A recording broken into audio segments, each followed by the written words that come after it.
Episode, yeah, probably. Or might be even like 11, bro. Shit, I don't know. Episode 10 or 11 of Unkage podcast. You got to look back at what it is, but we're back from the Arnold now. So we're going to Cheers. be filming like this now, by the way. So if you guys like this quality, let us know. But I think it's a little bit better than what we were doing before. We were actually using Zoom before. But yeah, so let's kind of go over our experience at the Arnold. So we went for one day. It was like a very spontaneous trip. We just went on a Friday, and then Yeah. we went to the Expo. Saw a ton of freaking influencers, ton of bodybuilders.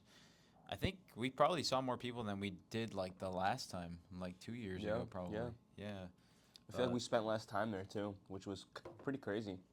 yeah, literally. And it was just one day. I think it was like the most sold out day because I had one of my clients tell me that they tried to buy a ticket for the expo that day Yeah. and they were sold out. They Oh, were at no. capacity, so That's crazy. people couldn't even buy tickets Yeah, to the I expo. saw on IG they were like kicking people out or like making people leave, cause at the Young LA like section, cause they were like too crowded, too packed. Yeah, it was insane. The line was like freaking stretching all Yeah. across like the whole Yeah. venue. Like Yeah. it was wild. Yeah, we were there when let's see, the Trent twins, Togi, and I don't know who else was there. Casey Kelly, he was I think there. Lex Little was there Oh, too. Lex Little, yeah. Yeah, Dude, the lines were ridiculous. We would have had to wait in line like hours. hours, yeah, Hours to talk to them. probably. Yeah. Yeah, that We was got wild. we got close though, so I mean it's like seeing a unicorn in person, you know. It's like, "Oh shit. They're right there. Literally, I yeah. can touch them." Like Togi was there too, and like I took a picture. Like Togi was literally here, and we were like just down here. Like 5 feet away. So it's almost like we met him.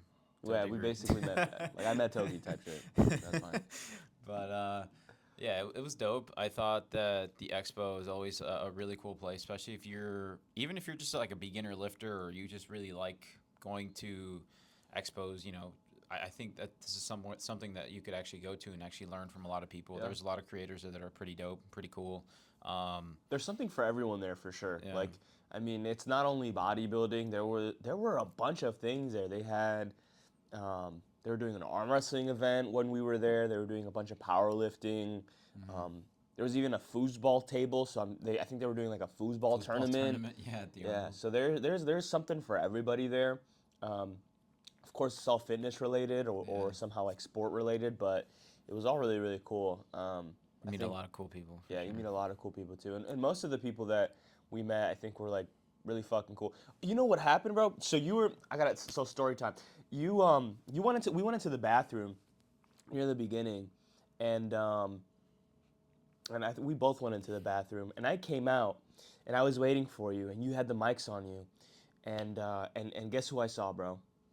I saw Sush, bro. Sush was like Oh, 5 feet yeah, in I front of remember me, that. and I was doing interviews with different creators, and so like Sush was 5 feet in front of me, and he was live streaming. He had his camera guy with his whole rig, and I just see fucking Sush live streaming, like talking to this girl. I don't know who she is, but they were together, and I'm like, dude, I want to interview him. I want to interview him. And so I'm like looking back and forth, waiting for you to come up the bathroom, and he's sitting down in the Panada section, like using one of the pieces, like fucking around, talking to the live stream. And I'm like waiting, like looking back and forth. And then as soon as he darts off, you come out of the bathroom, and I'm like, fuck. So you need an emergency mic. But nobody noticed him. Nobody noticed him. He was just like alone. Just chilling. Yeah, he was just chilling. Yeah. I remember you saying that. Yeah, Yeah. that would have been a dope interview. Fucking Sush. But yeah, I'd say overall. Oh, and we saw the night show. So we saw the men's classic physique guys Yeah, that was really get cool. on there. That was dope. Wesley Vissers won, obviously. Of course. Sam Sulek My did king. not go anywhere near like the first call outs. I would Place say. what, sixth? I think Seventh? so. Yeah, seventh. Or I think eighth? they put Paul Kanu, like Yeah. before him. Phil Viz, right? Yeah, Phil Phil is Viz- his guy. So, That because he part's got, crazy. I think he got ninth. So then Kim, or not Kim, I don't know his name, bro. The Asian guy. He got 10th. He got last. Yeah, I think so. But I'm still kind of amazed that Sam Sulek beat the Paul Kanu Oh, yeah, guy. me too. Like that dude, Look good. representation of classic physique. Like his Yeah. proportions were insane. He Yeah. kind of reminds me of what's his name? The one that went classic and now went to open. What's his name? He's Gasp. Fucking Frick, I forgot his the name. bear. Dude. Fucking, are you talking? No. No, not what's his name? Nah, why do I want to say Keanu? Breon? Breon, yeah. Breon. No, not Breon. Fuck. I forgot his name. But regardless, the proportions look insane. Like, he looked amazing. I don't know how he beat Sam. I assume it's just like, I think it was politics, low-key. So, but. I think, he also wasn't as, yeah, it was Breon. There's another guy. He was, he went 212, now he's open. Yeah. But he has, like, those crazy proportions, too.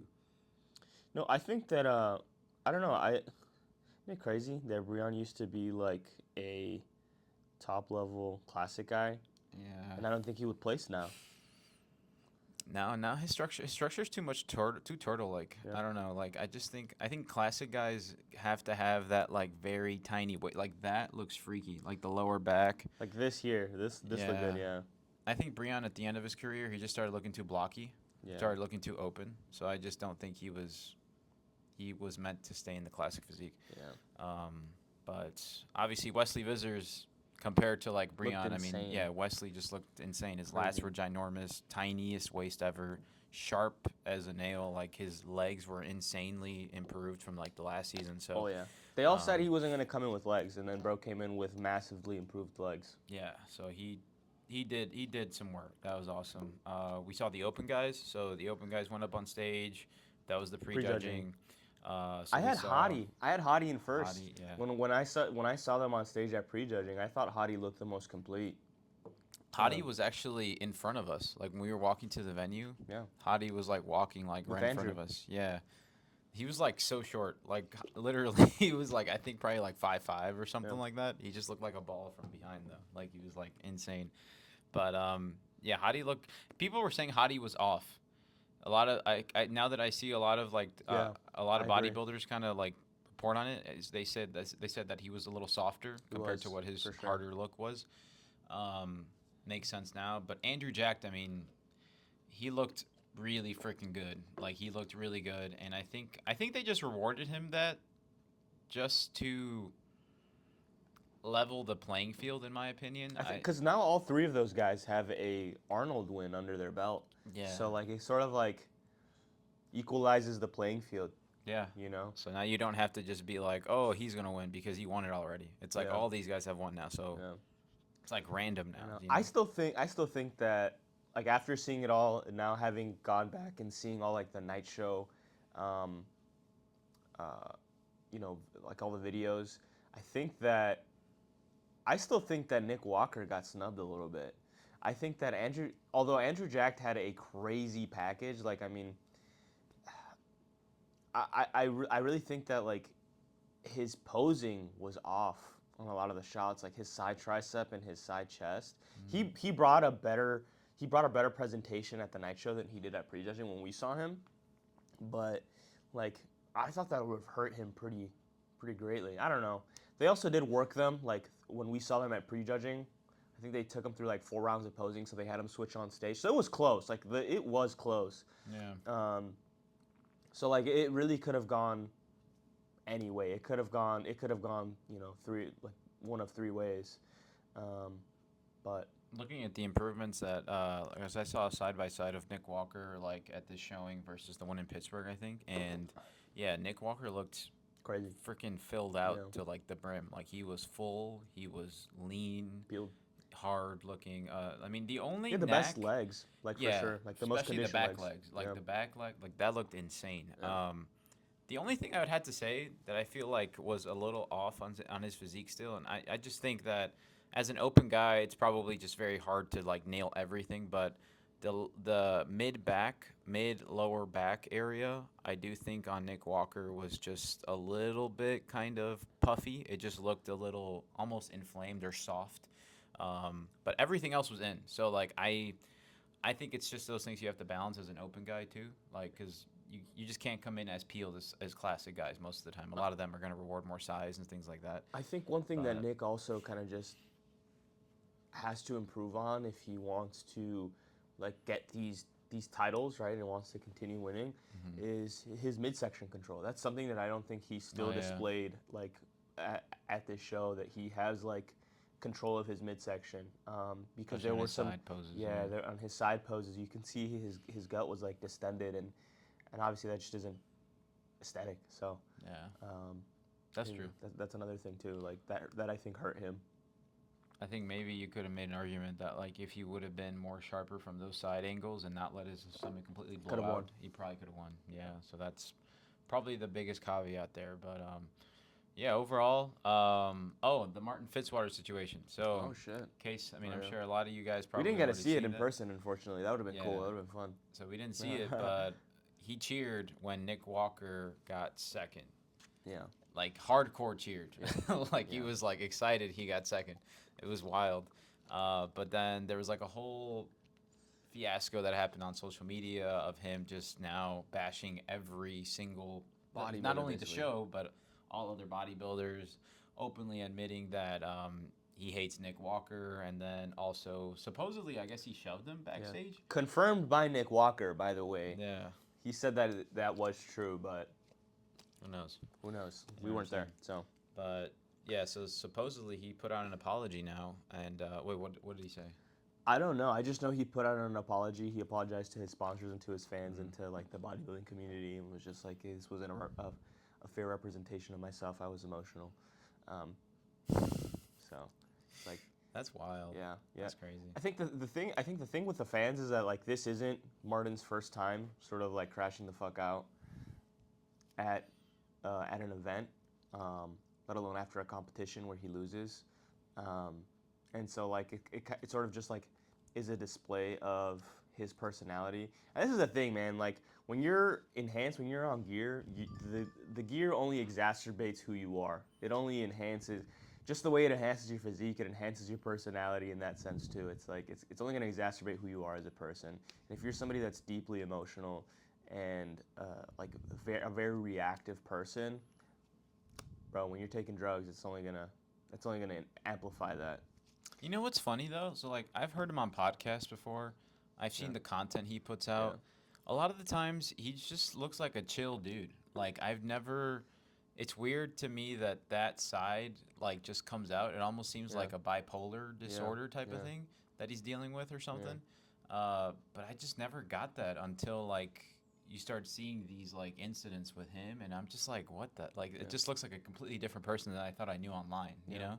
And I don't know. I think it's definitely a little too far. I think all the stuff that he basically just crashed out, right? He completely crashed out and just started blaming everything besides maybe himself. Yeah, you know what I'm saying? Besides taking accountability. So I do think that was messed up to see. But on the other hand, too, I don't know. Like I personally, I hate the side of like the cancel culture that there is right now. Like nowadays, I feel like if someone does lash out, if somebody does show emotion, like you get so many of these keyboard warriors that come out that just want to completely end your life, like with not only your sponsors, not only like everything you've worked so hard to build, just because of one moment of weakness or one moment of, man, I really hate this, or like this sucks, right? Something that maybe at like I would compare it to almost like, let's say when you were in high school or in college and you lost like a freaking track meet or a wrestling meet or something, and you just have a moment in the locker room where you're just upset, or you crash out, or you hit a freaking locker, or you hit a wall, right? Because you're like, this sucks. Imagine if you were in that position and that crash out caused you to lose everything, right? Like, I just don't think that justifies that. It's like, I think that in general, us humans are gonna have moments like that. Obviously, when you put things into consideration like enhancements, it's only gonna make it worse because that's only gonna amplify the emotion of whatever these people are feeling. Who knows what this guy's going through? I think at the end of the day, like, he probably might have some mental issues, right? The other Bipolar thing disorder, I things think like that. on the other hand is like it's nobody's fault whatever he is going through, right? Like you have to at the end of the day take accountability for your situation and the way that you respond to conflict like that. I think that like especially as a top level athlete, like you're taking yourself way too seriously. At the end of the day, this is bodybuilding, and it's like you willingly put yourself on that stage, and Like whether this is at an amateur level or at the top pro level, nobody is making you step on that stage. You are picking to do the sport. You are picking to step on that stage, and you are picking to allow the judges to decide who is the best physique. So you can't complain when you don't win, and you can't act like a child when you don't win. This is bodybuilding at the end of the day, and you have to reap the consequences that from what you do. Like if you're gonna decide to lash out and you know that your sponsors, a lot of your big sponsors like Raw is like the whole brand image behind that is like this whole champion mentality. If you know, right, if you know that those are your sponsors and these are the people that you have to uphold and that you're representing, you have to uphold those values. Otherwise, you're going to lose those sponsorships. And when you're going through a moment like that, when you're going through a situation like that, those are all things you have to take into account. I don't know if he has kids, I don't know if he has a wife, but those are all responsibilities that you have to think about when you're up there, bro. Like, I mean, this is your job. This is your full-time job. You are putting yourself at risk by crashing out like that. It's no one's fault but his own. Like the loss of his sponsorships, it wasn't his fan, it wasn't the crowd, it wasn't the keyboard warriors, it was himself. And he needs to understand that, take accountability for that. I think he does. But like in terms of like the cancel culture, people online are always going to say whatever the hell people online want to say, and it's like, you know, whether they want to cancel you, whether they don't. Like, I mean, I just think it's too, to a degree, I just think it's a little soft. I just don't. I think that. I think it's soft on his end. I think it exacerbates the culture that we have right now.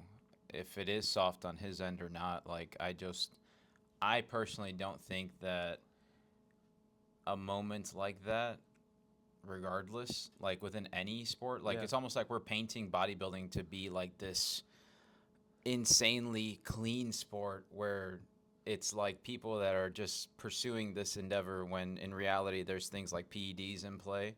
There's probably a lot more things we don't know behind every single athlete, and all those different things kind of culminate.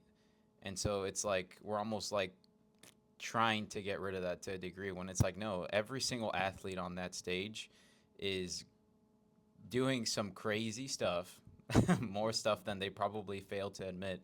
And we're trying to uphold it into like this pillar of like godliness and cleanliness. And it's like, when in reality, these guys are probably guys that go through a ton of stress. Not only that, but just, I would assume, a ton of emotion. Sure, I'm not justifying his like lashing out, and I'm not saying all athletes should lash out. That's not what I'm saying at all. But what I'm saying is the culture that comes from this, like having him get rid of, or basically like all his sponsors completely dropping him just because of that. I just don't think that was completely necessary. I mean, it's kind of like for me, when I say it's bodybuilding, I think passionate people going up on stage competing to be like the best in the world. Anytime you put those personalities inside a funnel like that, you're gonna see things like that, whether it's behind closed doors or whether it's out in the open. And this is not me glazing Martin Fitzwater for acting how he did. That's not me at all. But just looking at it from like a third eye view right now, that's at least the way that I would see it. I can sympathize with that. I think that like at the end of the day, this is bodybuilding, right? I mean, emotions are high, tensions are high. Like, I mean, there's drugs involved. A big competition. There's drugs involved. It's not a clean sport. That's all I'm saying. I also just don't think that like. Again, I'm gonna circle back to like taking yourself way too seriously and thinking that you are deserving of a better placement, or you know, or thinking that like another athlete, you know, doesn't deserve their placing, and like being so open about that while you're on the main stage, I think is extremely immature, and I think that like. I mean, your sponsor, just as much as you have the right to lash out like that on stage, like, I mean, your sponsors have the right to drop you, you know, if they don't think it's a representation of their brand image. So, and I mean, that could have happened at any point. That could have happened after the fact. That could have happened in a completely different situation.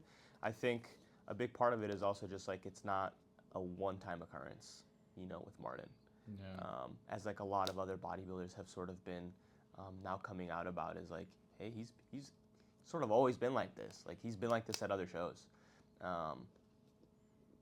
And so, like, if that's a display of his personality, then, and it's just a bigger stage, a bigger step because it's a bigger show. Like, shit, man, I don't know. If I was a supplement company, or if I was a company that had him as an athlete on my roster, unless that was part of my brand image, I would probably also drop him. So I don't know. I could definitely see both sides. I mean, bad publicity is always publicity at the end of the day. So I mean, There's shit, that too. dude. Even all the people that tuned into this whole fiasco. Here's the other I'm thing. pretty sure. He's gonna get other sponsors. Here's the other thing. Yeah. Like, his career isn't over. He, like, at the end of the day, Martin still has a fucking amazing physique, and he did really well at the Olympia and at this Arnold. He's And, top 10. He's yeah, top 10 in the world. and he's only going to continue to improve, as long as he doesn't let this situation sort of like take grasp of him and sort of define him. Yeah. Like, this should not be a defining moment for him. It is a moment where he was vulnerable and he lashed out. I think if he continues to improve, he continues to bodybuild, we're only going to see him on a bigger and bigger stage, and hopefully, see some more maturity come out of this, and see him grow as a person. And he's gonna get other sponsors, like he will. Like, he's gonna have other companies that would love to have him under their belt. So, like, it's not the end of the world for him. It's gonna be I'm sure right now it's rough. It's a little bumpy, but I mean, I know even who was it? Andrew. I know Andrew.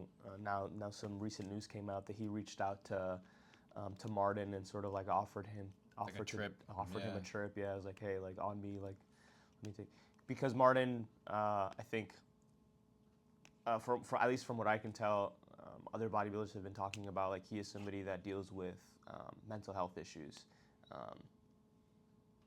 So that could be it right there. But yeah, I don't know. Maybe I think I'm just hardcore on free speech.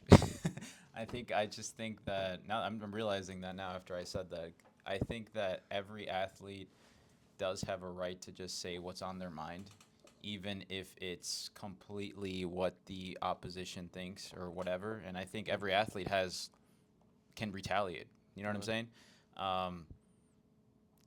Yeah, it goes both ways, though, right? You know? Like, yeah, exactly. Even though, yeah. like, absolutely, he does have the ability to say whatever he wants to say and lash out if he wants to. But, right, his sponsors also have the. Yeah. I also think, like, if you guys look at any of, like, the old, like, Olympia conferences, because usually they have a conference, right, where they ask all the guys, yeah. And they're all in freaking suits. If you guys look at the ones from, like, early 2000s, they all, like, in freaking suits and shit.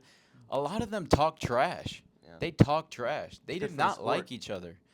Some of them, I mean, I'm sure, okay, there's probably camaraderie there somewhere. There's probably all this shit, right, that you guys say. But it's a sport where you're trying to be number one, and you're on gear.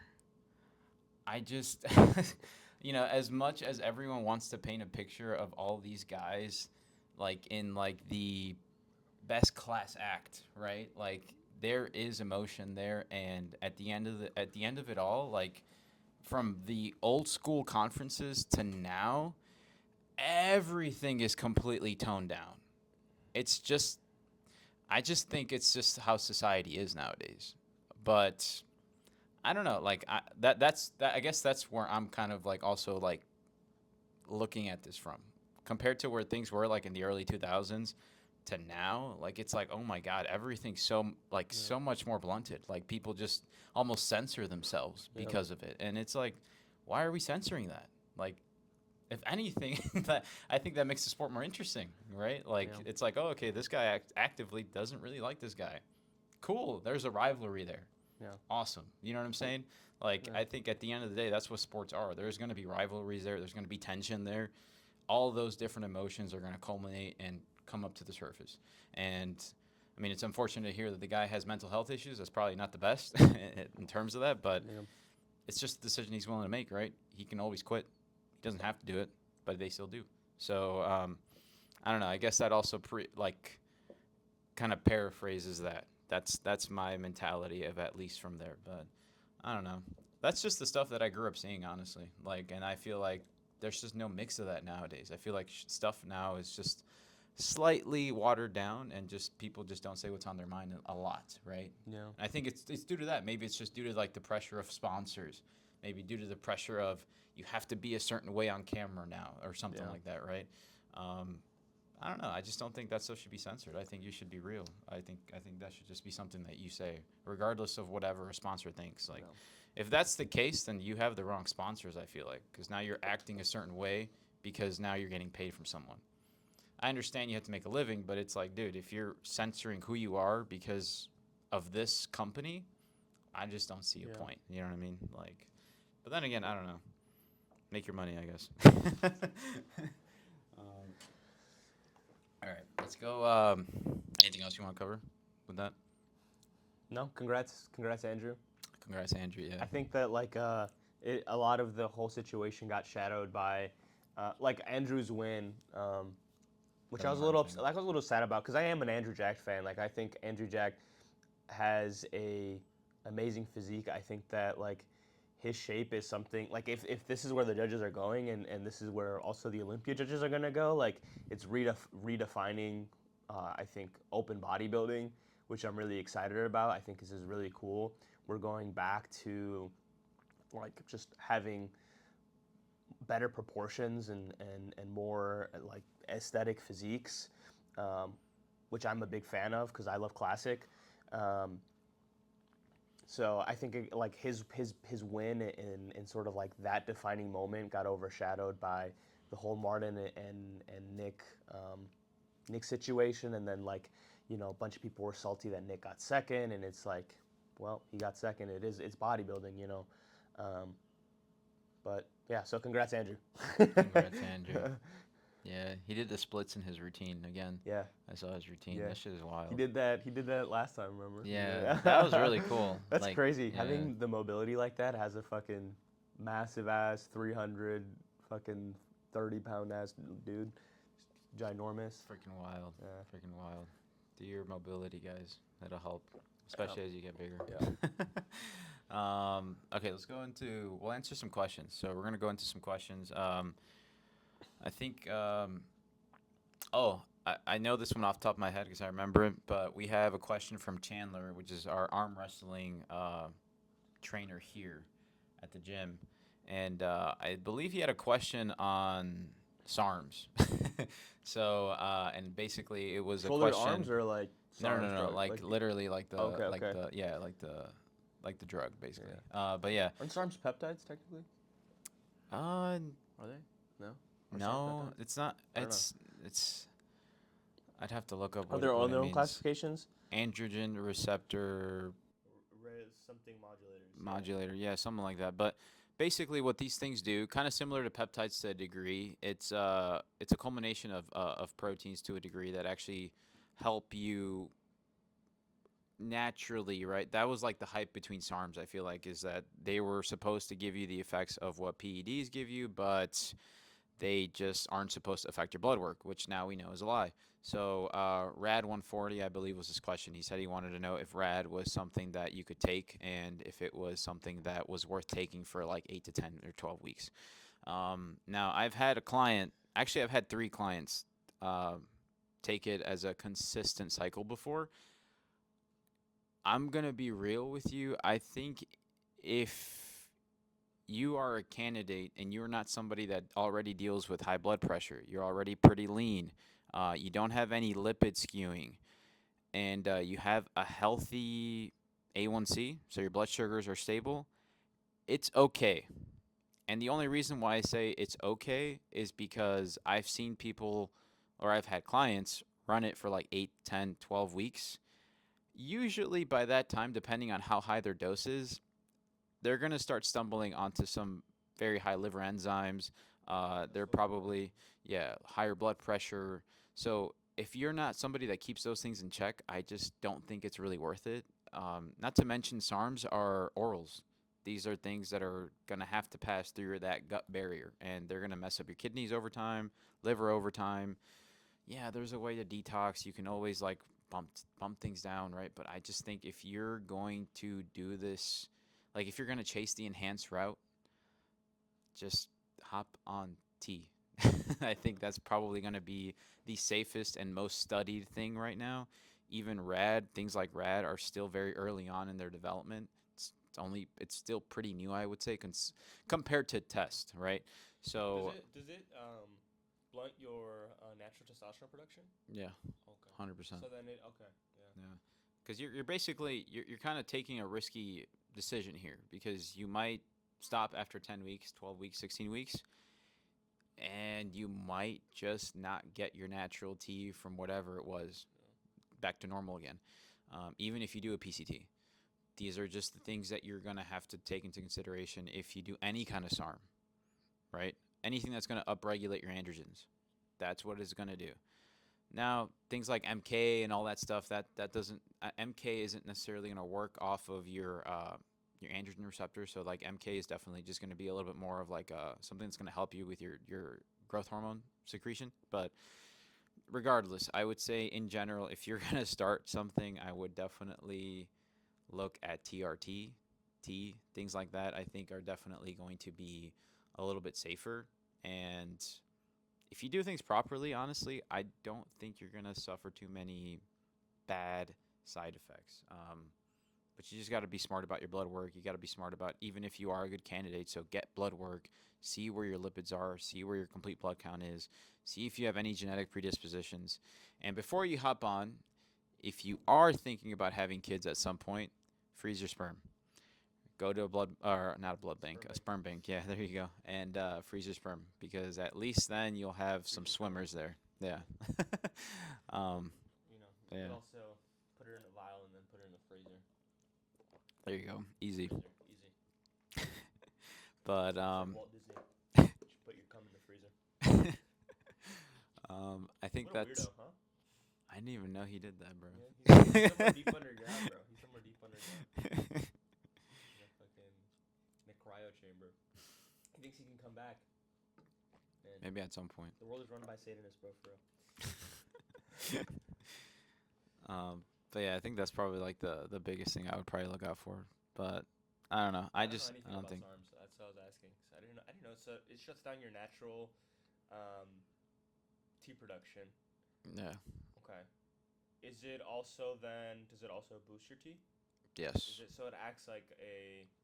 It's basically it's like an oral. It's like an oral steroid, basically. Oral test. Yeah, but probably not as strong as like things like Anavar or like D-ball, things like that. But like I definitely would put it in a category because you can escalate. There's guys that run a ton of rad. Does it have any like androgenic side effects? Do you have like elevated E2?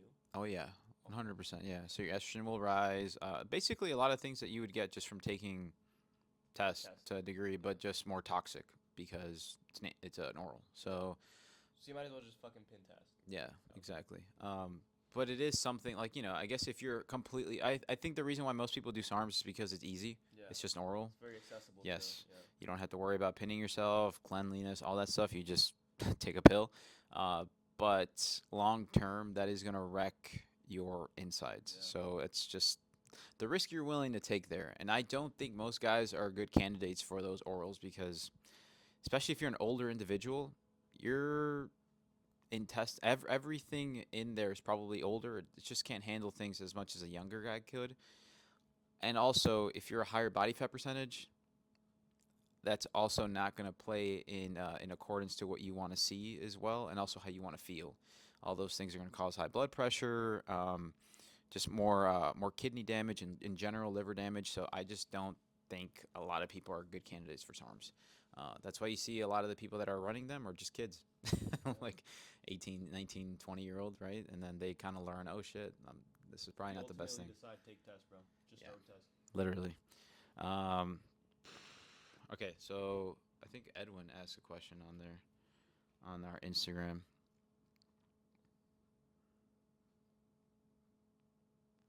Oh, you can have a longer.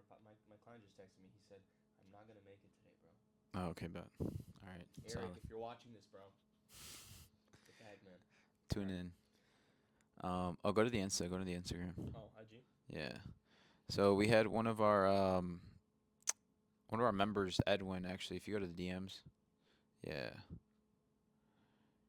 He sent us a couple questions on here. Thoughts on peptide use?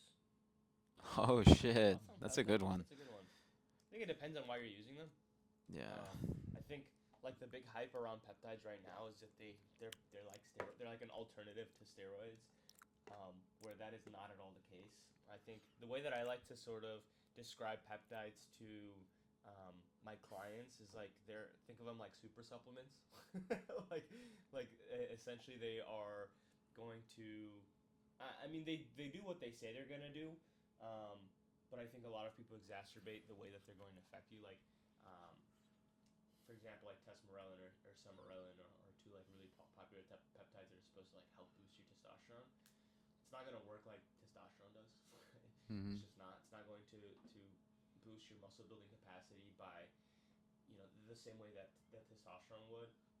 Is it gonna help, especially in an individual that's like low T? Yeah, probably it could. But again, it's not gonna work like test. Yeah, I do think that a lot of peptides right now are being commonly overused. Yeah. I see a lot of. I just spoke to well, not my client, but like somebody that wants to be a coaching client of mine, and their list of peptides that they're taking are like this, and I have no idea why they're taking all of that, and they don't look like they're getting anything out of it. If anything, it looks like they're in a worse place right now taking all those things combined, and they don't know what's actually working. Yeah. So I personally don't think that a lot of the things that are coming out nowadays, like, you really need. Yeah. I think the other really big thing that like people need to understand is that these peptides haven't been long enough for us to really know the long-term side effects of things. Yeah. So like in terms of like like short-term use, most peptides seem to be relatively safe. Um, Just like SARMs, you know what I mean? like Like SARMs, but SARMs. we don't know the way that this is going to affect your livers, your kidneys, your You your might nervous grow like a system. freaking third arm or something Yeah, at you some might point, bro. grow like a third testicle. Like you never know what's gonna happen, and they just haven't been around long enough to really know. I think that's one of the big things is like if you're contemplating taking peptides, like set yourself a timeline, set yourself a cycle timeline, so that you're not on peptides indefinitely. And I think that goes for like even a lot of supplements, but more so like if you're gonna start any PEDs or SARMs or peptides, like set yourself a cycle timeline, like eight. Depending on the peptide, 6, 8, 12 weeks, whatever. See what it does. Yeah, Yeah. see what it does to you, right? See how it affects you. Does it help? Mm-hmm. Cool. You can run another cycle, and if it continues to help you, is it not helping you? Is it not doing jack shit? Well, you probably shouldn't take it because you also don't know again the long term sides of what it's gonna do to you. So. Yeah, I would say in general, like the thing with peptides is, I mean, at least the most popular ones that you hear about right now are things like GLPs, like for example, Retta, GHKCU for the people that want to looks max. You got things like tesmorelin, semarelin, things like that promote muscle growth, but it's definitely nowhere near as strong as test. TB500. Yeah, so those are, I'd say it's a pretty popular one too. Yeah, TB500, BPC, the Clo like compound. All these things have different use cases. MOTC, SLU PP3322 or something like that. But the thing with all of these combined, and yeah, kind of going off of kind of what that guy that I told you guys that he was taking all these different things on, you should definitely just start with one, maybe two. See what it does, see how it affects you. Start at the lowest minimal dose, and then from there, add more if over time if you really see a difference, right?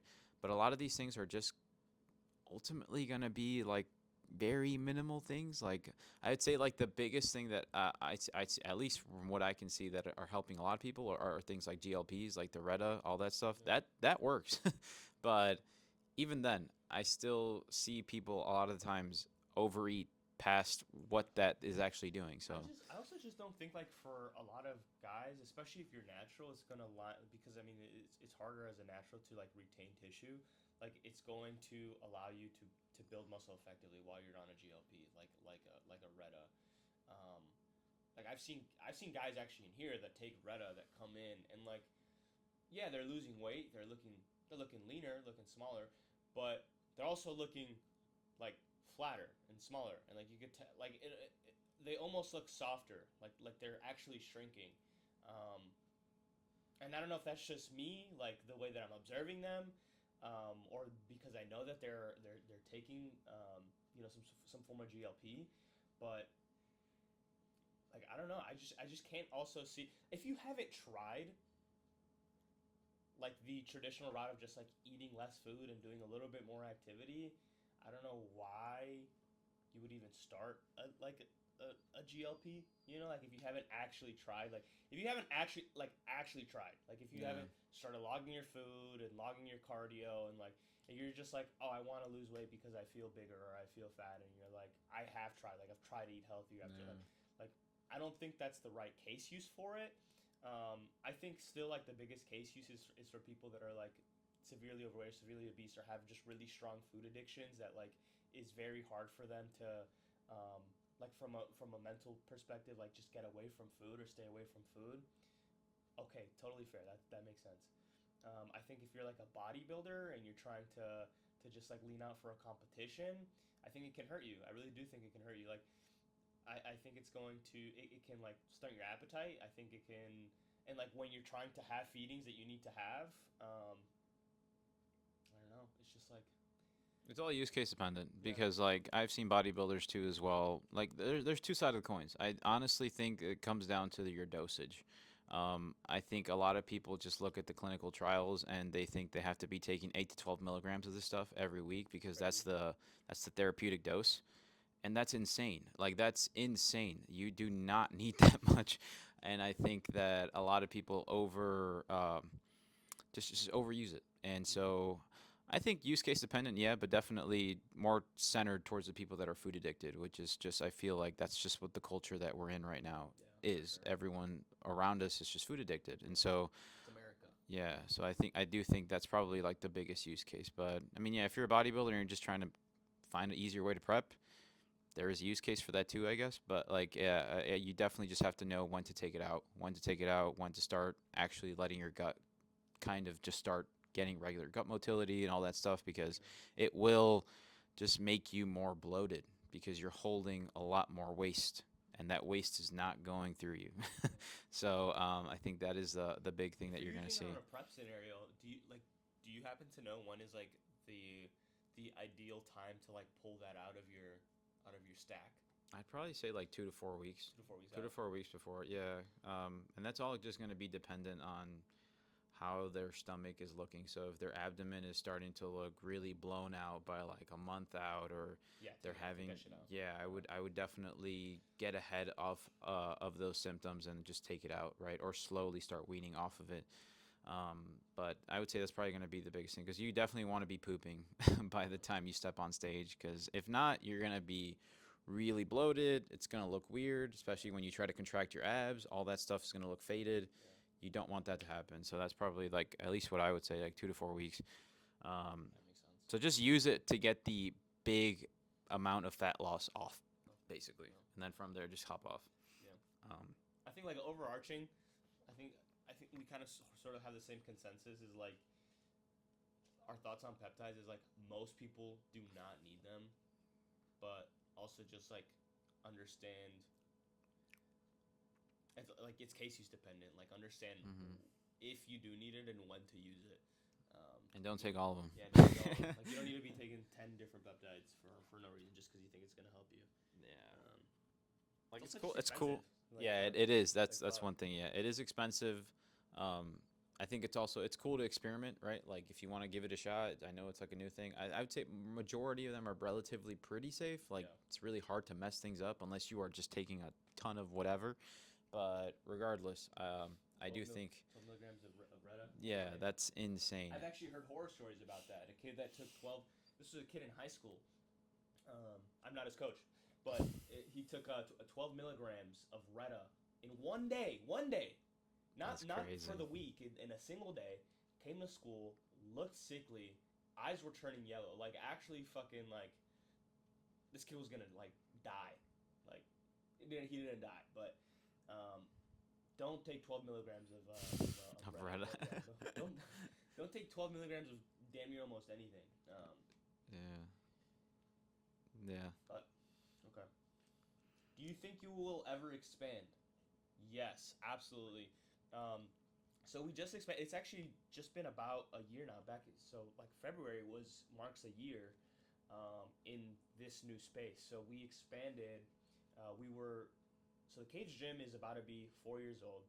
For the first 2 years, we were in 3,000 square foot space. We expanded into another 3,000 square foot space, so we have a total 6,000 square foot combined.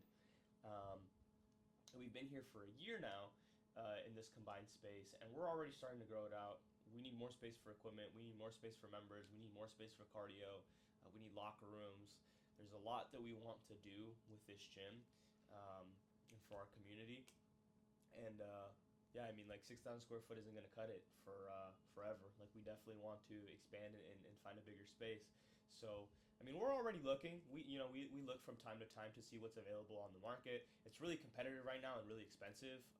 Rent everywhere is crazy, but we want to find something similar within this area, the Mundelein, Vernon Hills, Lake Zurich, Libertyville, like within this radius, Mundelein even. We want to find another facility, and I would want probably at least double the space. I would want, like, if we decide to move, like, we should, like, I want to make it worth it. I want like 10,000 square, like probably more. like 12, yeah. 12 to 15,000 square foot would be like mint. That way we can build out locker rooms, really have private offices, just have a bigger facility, where we can house more equipment and have more people and just level up the game for the Cage Gym. Like, we love this place. This is what we do full time now. When we started, we were fucking working odd jobs. He was doing Uber, I was doing fucking DoorDash, and working as valet. We were both doing door-to-door sales. We were both doing a bunch of other shit to, like, make ends meet, to make sure that this dream was a possibility. And now we're at the point where, like, this is what we do full time. So yeah, we're definitely working towards it. Like, we want to fucking Cage to the moon, bro. That's basically what I'm trying to say. Like, yeah. No, it'll be dope. I think at some point, like, expanding to like a bigger facility. We've even thought about like having like a second location at some point too, like in a different area. I think all those different things, regardless, it's gonna just come with time. You know what I mean? Yeah. Like, but I mean, yeah, like 5, 10, 15 years from now, like it'd be fucking awesome to have like a bigger facility. Maybe already have like a second or even third location in like different areas of like this, the Illinois area, right? So it's all just gonna come down to the opportunities that kind of come by, because that's honestly all it is. It's just one thing happens, and then all of a sudden it's like you take the chance on, okay, this is something that we need to do, and then bam, it just starts working. I think at the end of the day, that's all it really takes. But yeah, for sure, 100% expansion. As soon as we see something that's like fully expandable into, that'd probably be like the best bet for sure. So if any of you are like commercial realtors or for whatever reason look into commercial that actually have good deals, not bullshit. Send like them to us, please. We'd love to take a look. We've already, earlier or late last year, we actually went up to Wisconsin to take a look at like a 2,000 square foot facility or something, like a 30,000 square foot facility, something crazy. It was a car shop up in Bristol, but that's way too far out. Yeah. Way too expensive, actually. That one's still on the market, by the way. I've seen it pop up here and there. Yeah. They've dropped the price like $200,000.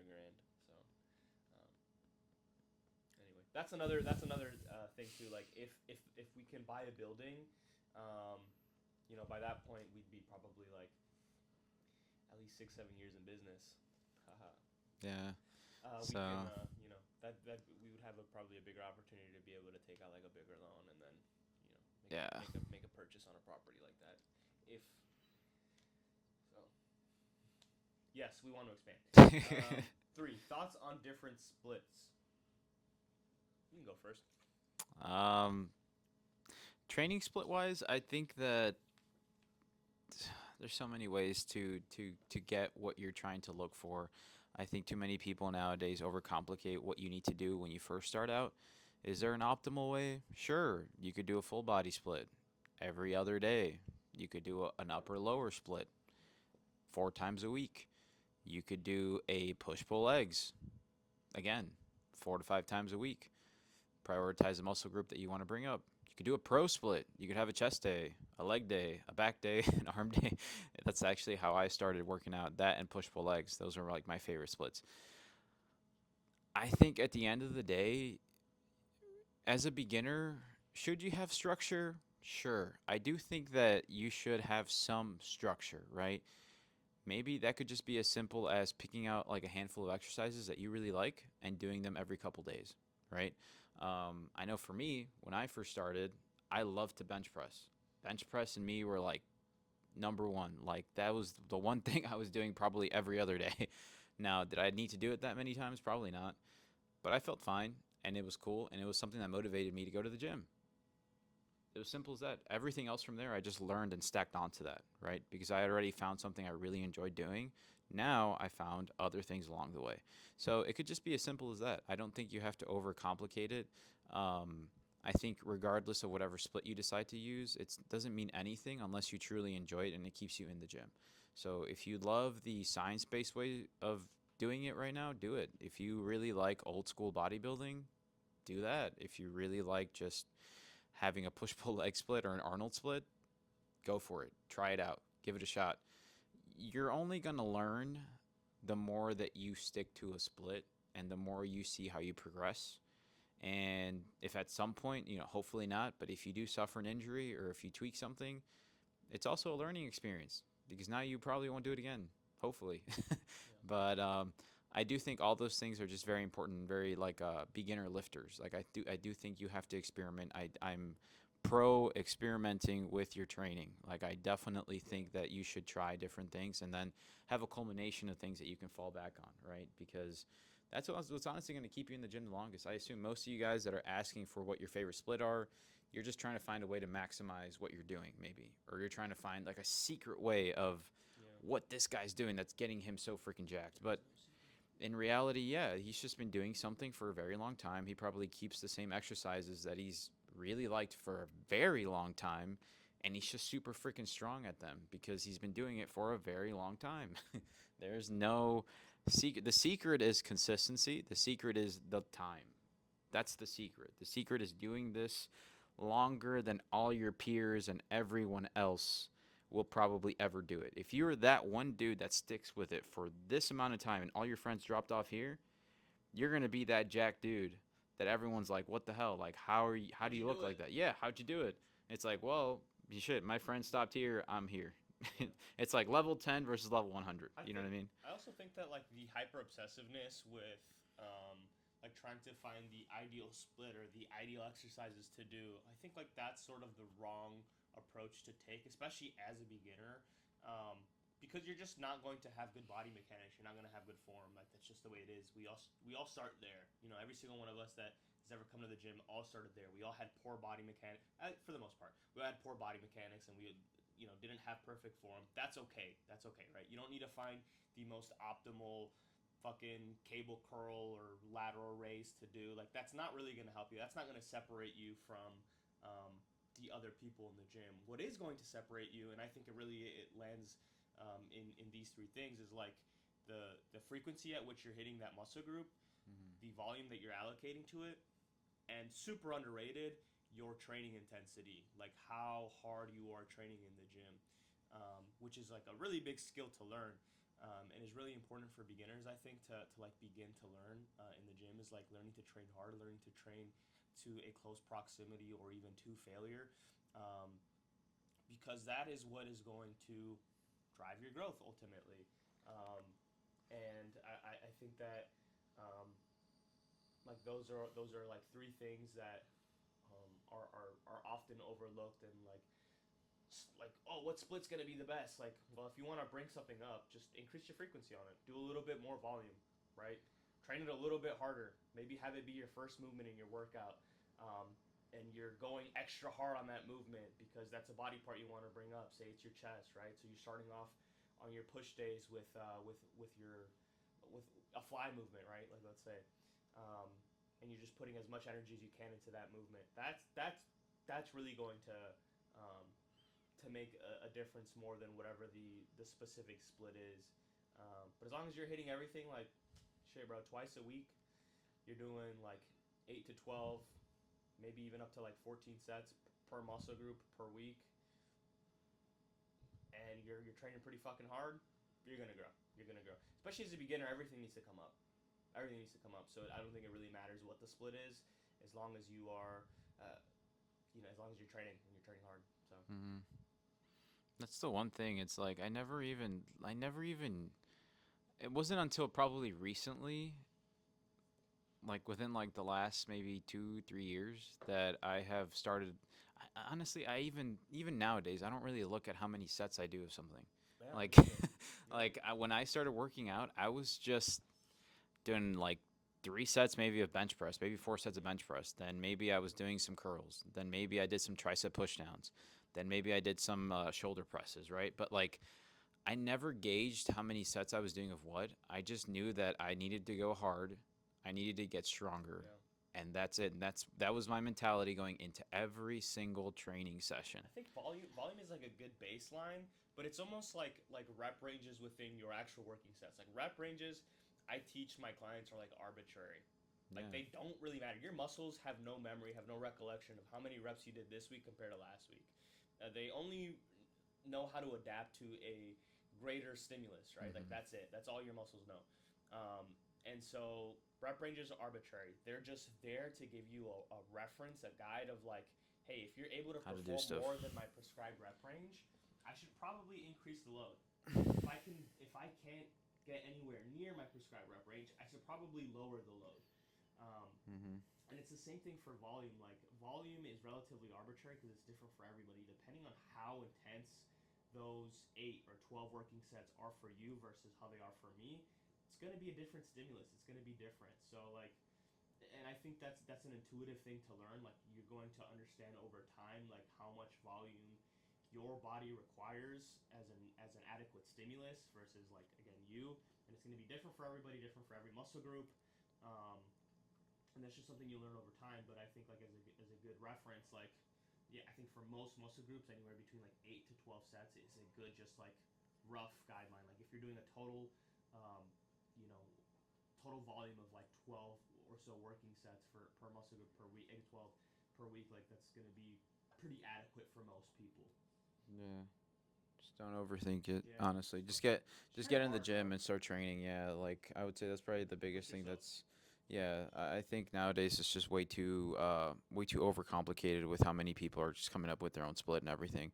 And it's cool, right? It is what it is, right? Everyone's gonna have a say of what you should be doing, but at the end of the day, I think you should experiment with the most you possibly can to form your own opinion rather than just following whatever you see someone else online say, right? Like, don't take my word for it.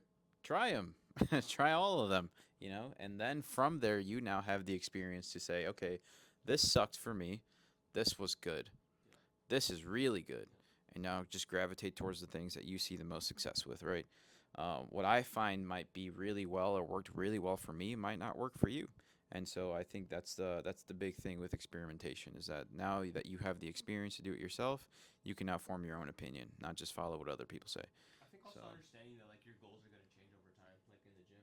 Like when I started off, my goal wasn't the same as like it is now. When I started in the gym, I just wanted to feel good looking. I wanted to continue being like athletic. I was doing a lot of like Olympic lifts actually. I was doing like hang cleans and jerks and um, but now it's very different, right? Like now I bodybuild.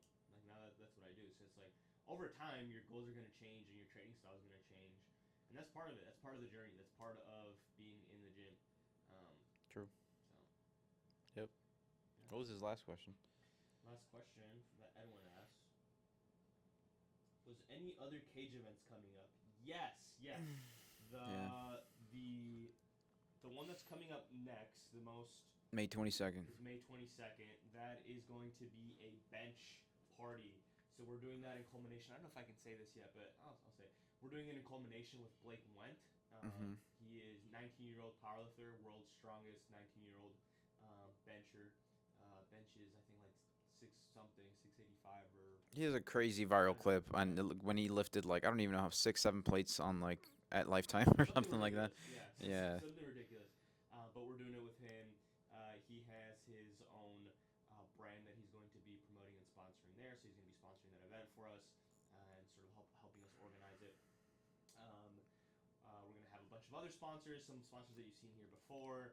But it's going to be we're going to do a cash prize of, I believe, right now we have it set at 300. Yeah, 300 $300 for first for the place. winner. And we're going to do both a male and female category. Blake is not competing, so he won't be able to take your first place finish. So we have actually had people ask us like, is Blake competing? Like, no way. You guys have Blake win at your gym. Like, he's gonna take the win. And we're like, no, he's actually, he can't compete at this one. So you do have a chance to come in, win some money. We also will do a raffle for anybody that wants to enter the competition. It's going to be a free day pass for anybody that wants to come and check out the gym. But if you want to enter the competition, I believe we're doing a $10 entry for it. Mm-hmm. And so with every entry, you do get a entry for a raffle as well. So even if you don't win, you just want to come have fun, see what you got on your bench, you will get entered for a raffle. So there is still a chance to win some prizes there. And it's going to be a whole ton of fun. I mean, we like to. This year, one of the big things that we've been wanting to do is like just do more community events, more community building things, and so we thought that this was a good way to sort of like, embrace sort of the powerlifting side of our community, something that we hadn't really been doing these past couple years. So we want to do something for you guys, and so that we thought that would be a really fun, really good idea. I think we have a food vendor also coming, like a taco truck. Yeah, we might have a taco truck. Might have one of my clients. He's a DJ, so I might have a DJ there too. But yeah, so it'll be a dope event. It'll be kind of like a summer kickoff event. Anybody's free to come. You know what I mean? If you just want to check out the gym. We also got asked if it was like comp rules. I think the way that we're probably gonna do, and we don't have the rules set in stone, but we'll probably do a mix between like a comp lift and a gym lift. So there might be a little bit of like leeway in between like what is dictated like a legal lift and what is not. But it's probably going to be a little closer to like a comp lift. So it is going to be like it has to stop. And I think we'll probably negate heaving. Like we don't want people like sort of like as soon as it touches the bar, it can't go any deeper. You know what heaving is? Honestly, I mean, I'd be cool with it just being tap and go. Yeah. I mean, that's kind of what I'm thinking too. It's like a tap and go. Yeah, because we're not like powerlifting experts or anything like that. Yeah. I mean, I'm sure Blake is going to be there. He could probably be something like that. But like at the end of the day, I just want this to be kind of something where like guys can just come in, test their might. You know what I mean? And then from there, just kind of go from there. But I don't want it to be like a powerlifting meet where like we're fucking. Yeah. But I also do want it to be like, okay, it has to be a legit lift. You know? Yeah, for sure. Like, I mean, I don't yeah. want somebody fucking coming down here, bouncing that shit and go, oh. Yeah, like it has to touch your chest at least. Okay, it has to touch your chest. We have to make sure that like, there's not any crazy. Your ass stays on the pad. Yeah, you know what I mean? But at the end of the day, we'll see. But yeah, guys, it's a free day, you know what I mean? So if you guys want to come check out the gym, come check it out. Pull up, May 22nd, all day. Here in Mundelein, and yeah. The only other event that we might probably have after that is we're probably going to do like another grand opening event, maybe like closer towards the end of the summer, where we might have same thing again, probably a couple sponsors come out. We might do another big raffle that we do where we give away maybe a bunch of different like gym pieces, things like that people can come by and join the gym. But more on that later on. Still have not actually seen what we might do for that yet, but and I think the only other thing we probably might do is Kage giving again. So like Thanksgiving time, we usually just have like a potluck where we have a lot of members just bring their food in. Maybe we might bring some sponsors in too again. I want to do more holiday events for sure. I want to do like if we can do a Christmas with a K, Christmas. Christmas, yeah, we've never done that. Event. That'd be cool. We could finally have a tree here or something like that. Like have like a mini tree here where we put out gifts. I think that would be sick. But if you guys have any ideas of any other events that you guys want us to do, let us know. That'd be sick. We do have an arm wrestling event as well coming in. But this one won't be at the gym. This one will be at, where do we have it? Crossroads. Crossroads. It's in Mundelein too. Yeah. The 28th, is it? 28th I believe so. Yeah. So the 28th of March. It's on Saturday. Yeah. So if you guys are arm wrestlers or interested in arm wrestling, that's going to be a really cool event as well. Chandler, again, our arm wrestling coach, he's going to be the one sort of hosting that. So, yeah, I mean, that one's... We're also going to do the Halloween Pull Bash. That's our biggest arm wrestling event of the year. That one we're going to do sometime in October. That one's one's a ton of fun. That one we usually close the gym down for that event for that night. Yeah, it's just a big arm wrestling event. You know, we have arm wrestlers from all over the country really come through it and pull. We've had people come from Iowa, from Tennessee, from Wisconsin. Wisconsin, Michigan. We've had people come from all over. It's really cool. So that's another one too. Mm-hmm. So arm wrestling. If you guys are interested in arm wrestling events, follow Desire Athletics on Facebook.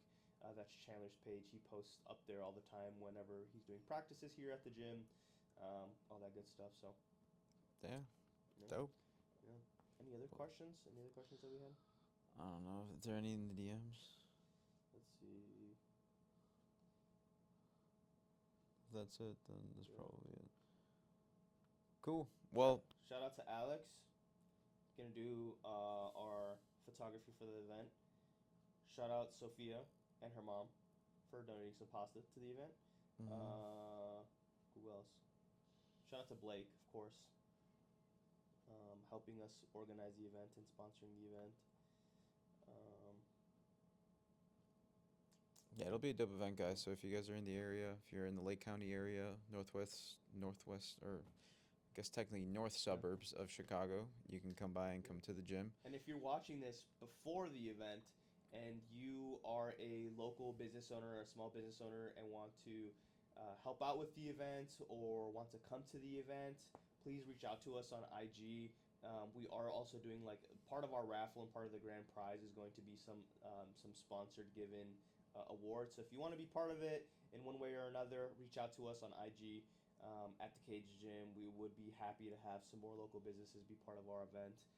Great way to network as well and get to know other business owners in the area. So Solid.